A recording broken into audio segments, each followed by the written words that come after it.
Welcome to the Performance Enhancing Podcast. It's like steroids for your brain. A podcast for people that want the best info, but just don't have the time. Get your podcast fix with the Cliff Notes versions of your favorite podcasts. No fluff, just the actionable golden nuggets.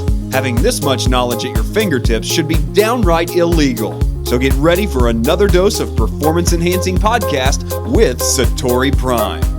Here's your host, Ilan Ferdman. Hello everyone. Hey everybody. Cheers. Cheers, man. Beer Talk 4.0. 4.0. Well, the scenery is different. Very. So we're in, where are we, PA? Why does your mason jar look like a Viking should be holding it? Because I decided I was going to go big or go home. I got like the... You got a baby jar. I got like the pipsqueak size. Where are we? Angleton, PA? Aggleton? At Glen, perhaps? At Glen, whatever, something. We're outside of Lancaster, PA. Very beautiful. And, yeah, it's amazing. We'll actually share a little video of the house I took. Maybe we do some B-roll. We got some nice alpacas out to the left. Yeah, I'll show you in the B-roll. Alpacas, beautiful home. Ilan's kids are running around. What a massive, massive farm. There's literally like cornfields every which way that we look. Yeah, it's very beautiful. We just came back from taking the kids. So we cheers and then we didn't drink, so that's like faux pas. Cheers. That's Yeah, faux that's pas for beer talk. And we didn't tell them what beer we're drinking. Oh, that's right. Faux pas number 2. It's like we're amateurs. We're a few beers deep though. Spilling on my shirt, this whole thing. Starting. The whole system's falling apart. So what we're drinking is a beer from around here, which is actually, well, and a little worm just flew on me. It's live. Live. We are actually drinking a beer from Springhouse Brewery, which is about 30 minutes up from here, which is part of the reason we came to Lancaster area. This is a chocolate peanut butter stout. And it You tastes heard like that it. right. Chocolate and peanut butter in a beer. It tastes like it. Two of my favorite things, by the way, chocolate and peanut butter, for those that want to know a little bit more about Ilan Ferdman. If you were a stripper, people would send you gifts of chocolate and peanut butter. So if I was to do like a date me thing, I'd be like, I like long walks on the beach, I like sunsets, and I like anything chocolate and peanut butter. He's married, ladies. I'm sorry. That would kind of be what it is. Two kids. So anyway, what we decided to do was, Guy came in here from California, and my parents wanted to kind of do like a vacay. So we decided to take a long weekend and got this gorgeous home and are hanging out here. So I want to just talk a little bit about, we'll at least start with life-work balance, which I think is something that a lot of people want but absolutely cannot figure out how to do. Okay. So one of the reasons I think a lot of people come to us and in general are looking for kind of that, let's call it digital lifestyle. I know it's very jargony, but we'll say it anyway. Laptop lifestyle. Yeah. Is that they have the ability to, work anywhere in the world, be there with family, do what they want, not have a boss. Like did I ask you for vacation days? You usually say no. Yeah, I'm like a slave driver. Yeah, he is a slave driver. I'm no joke. So let's talk a little bit about that, because recently, even on the podcast, it's something that's come up a lot. Yeah. Where people work super hard, and even you and I, we work easily 12, 14-hour days. Maybe it feels like 5 minutes, but Can't call it work. exactly, it's a passion thing. But let's talk a little bit about life balance. What do you think it is that has people so enamored with having this kind of lifestyle where they can just kind of be anywhere, work from anywhere? We hear it a lot, right? Yeah, I mean, I think it's just the pursuit of freedom in general. Obviously, that means a lot of different things to a lot of different people, but it's freedom. So it's funny because I think you said work-life balance. No, you said life-work balance, which is interesting because people usually call it work-life balance. Do they really? I think so, but it's interesting that you say life first, not work first, because most people are like, oh, I work first and then my life. I think. Maybe I'm wrong about that. But we'll Google it. What came up for me immediately is the idea I had about it when we got started, and what my idea of it's not coming out. Of it is now. Was that English? Yep. I think when we first got started in the industry, my idea of having like life-work balance was that I would work less hours per week, right? And then because I was making more money, I wasn't doing it while I was there necessarily, you know, and that's one of the perks for sure, that I would somehow just maybe work 4 days a week, take, you know, 3 days off, or maybe only work 3 days, like the 4-hour work week kind of thing, because that shaped the idea for a lot of people about what the, you know, life-work balance is really. But today I look at it differently, because when you said we work 12, 14 hours a day, we don't ever really call it work though, because it is part of the passion, it is part of what we love doing. I wouldn't give that up. It's not like something I'm looking to give up. I don't feel like it's weighing me down. I'm not pressured by it.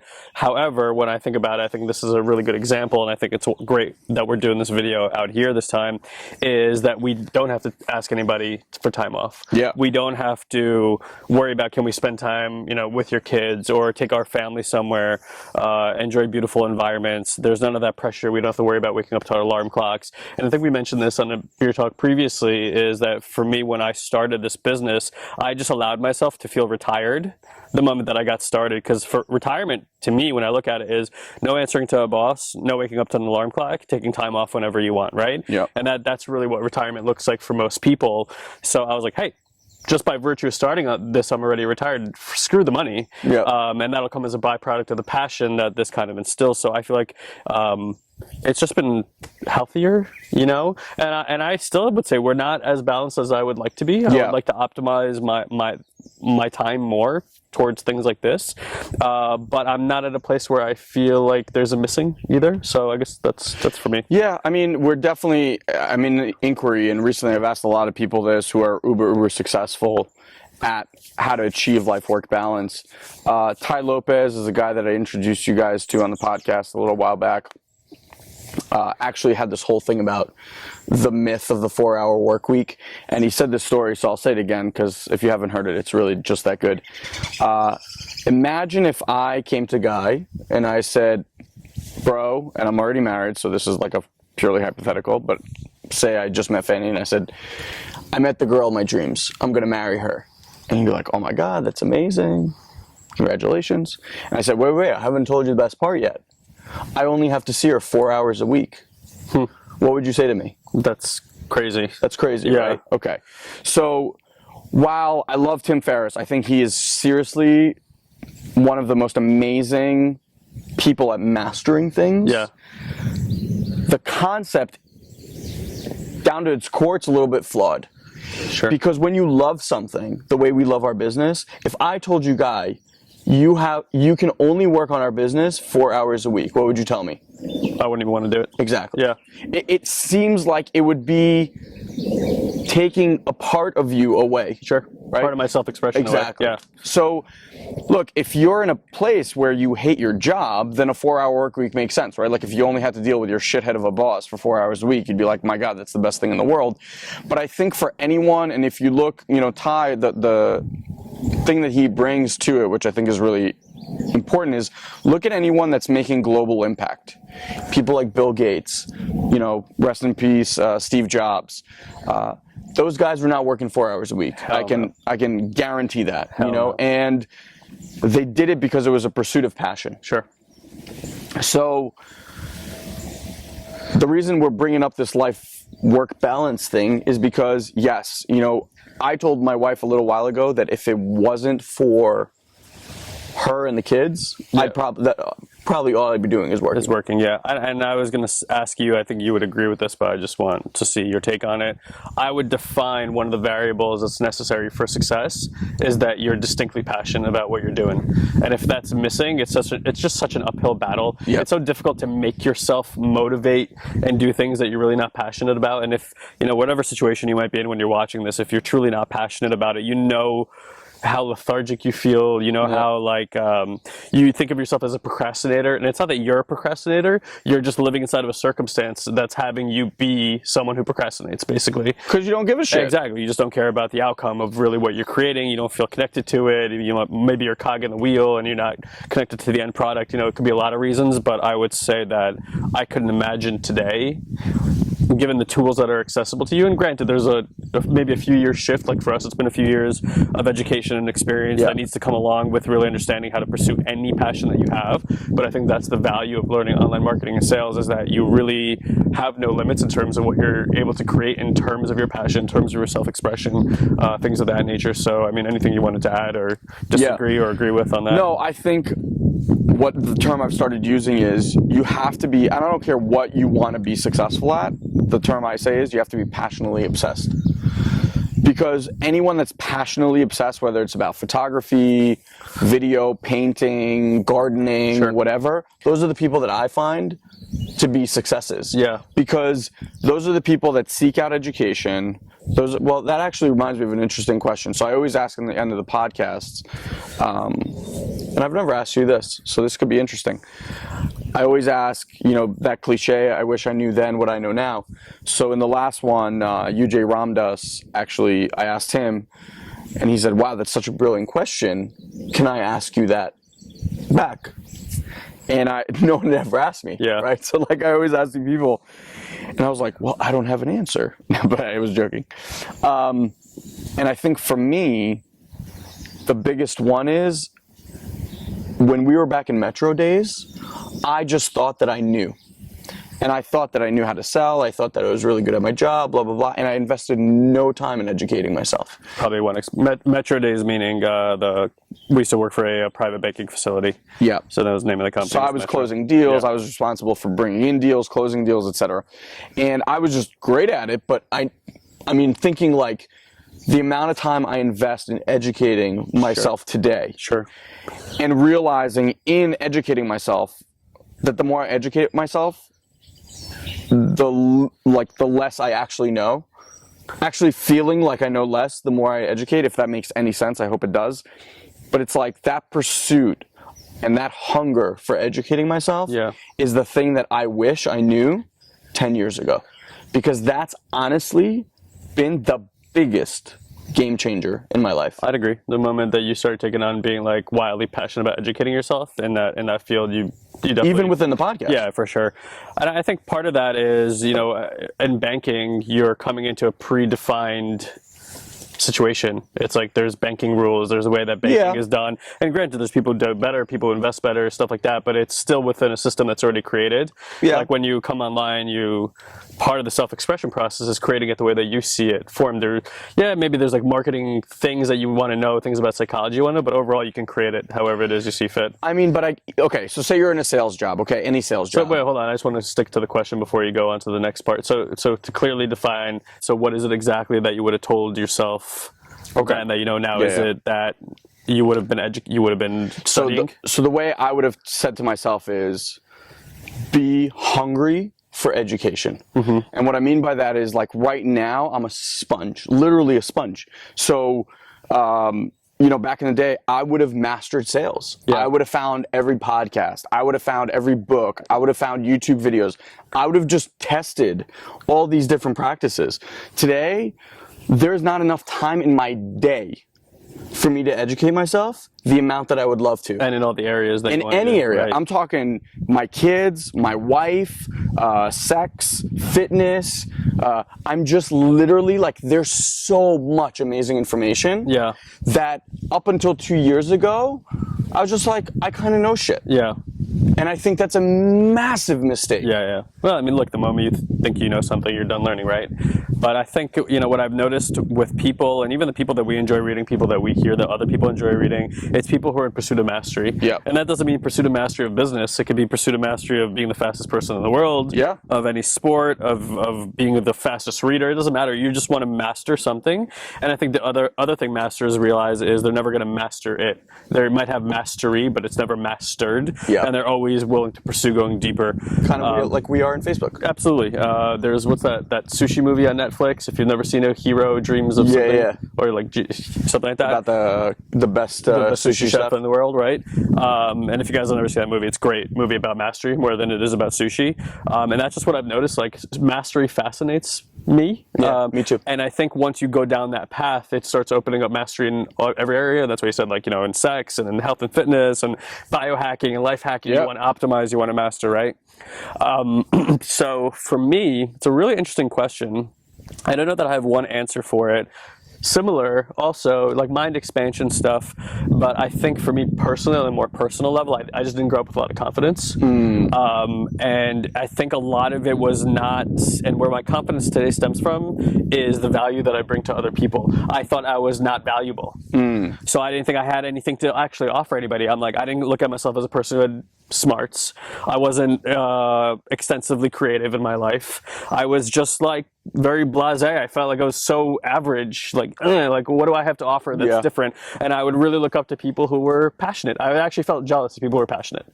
And I would think like, I wish I was passionate about playing the violin. I didn't care what it was, singing, something that I would like. I knew if I could find it, I knew that inside of me, I felt like there was this untapped well. And that's the conversation I remember a lot. Like, I'm not living up to my potential. I used to think that all the time about myself.